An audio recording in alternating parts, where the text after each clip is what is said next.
बिस्मिल्लाहिर्रहमानिर्रहीम इय्याका नअबुदु व इय्याका नस्तईन।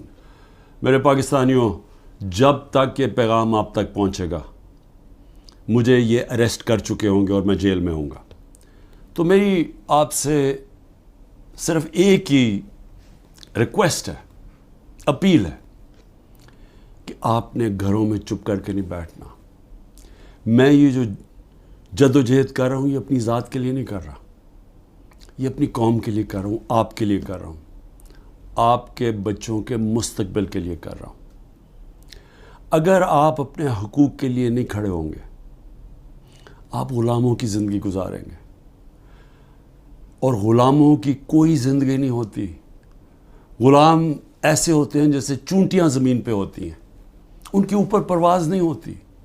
और ये बड़ी ख्वाब का नाम था पाकिस्तान, नारा था ला इलाहा इल्लल्लाह। पाकिस्तान का मतलब क्या कि हम कोई इंसान के सामने नहीं झुकते। ला इलाहा इल्लल्लाह इंसान की ग़ुलामी से हमें आज़ाद करता है।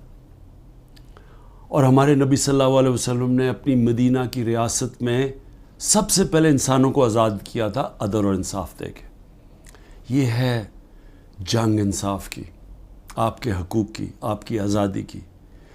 और कभी भी याद रखें, कोई आज़ादी प्लेट में रख के नहीं देता। जिस तरह मैं कहता हूँ ज़ंजीरें गिरती नहीं हैं, तोड़नी पड़ती हैं। पुरअमन एहतजाज आपने करते रहना है जब तक कि आपको आपका हक नहीं मिलता।